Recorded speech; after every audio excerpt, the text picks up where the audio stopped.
did you know nearly 70% of COVID-19 deaths in Ohio are coming from long-term care facilities? But now the AARP is pushing Ohio officials to release more information. Investigative reporter Paula Christian brings us the story of one family who says they never knew that their grandmother's nursing home had a COVID outbreak until she tested positive and later died. There's no oversight. There's nobody saying anything. Debbie Lackey says her 82-year-old mother was having trouble breathing on April 30th. The next day, she says her mother, Odessa Williams, tested positive for COVID-19. She died 18 days later.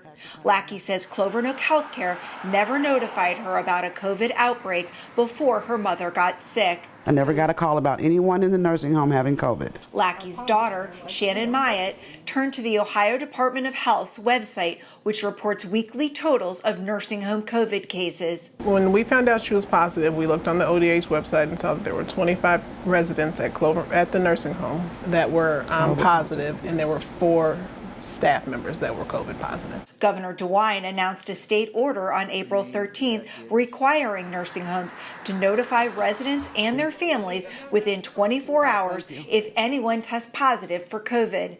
No one from CCH Healthcare, which owns Clovernook, wanted to go on camera.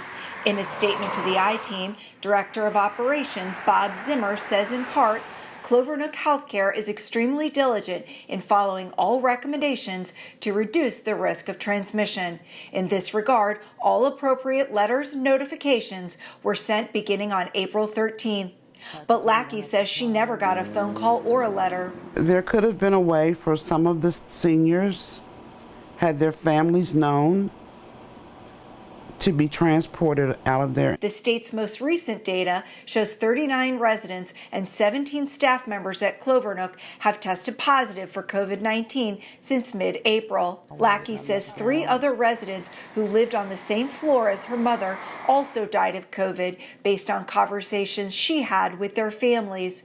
She is unable to confirm that because Ohio does not disclose the number of nursing home residents who die of COVID by facility. But other states such as Kentucky, Indiana, Tennessee, West Virginia, and Michigan do report it. The Ohio Department of Health says this law prevents them from telling the public how many residents of a particular nursing home have died from COVID because of privacy concerns.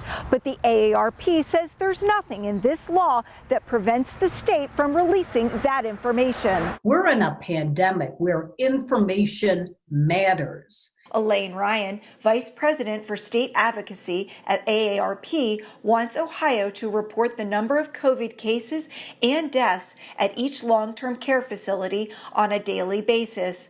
An Ohio Health Department spokeswoman says not releasing death information in nursing homes is in line with our policies to reduce unnecessary intrusion into people's lives.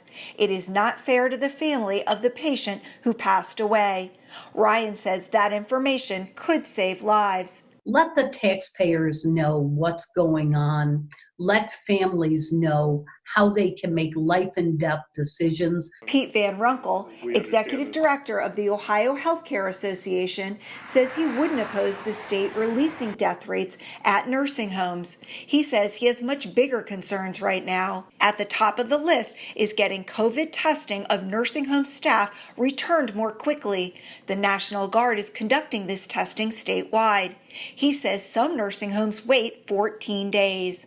That's just ridiculous, because how can you take action to prevent spread if someone is positive but you don't know it for 14 days? Meanwhile, Shannon Myatt hopes that telling her grandmother's story will bring change. These people could be your grandparents. These people can be you in, 50 years. Paula Christian, WCPO 9 I-Team.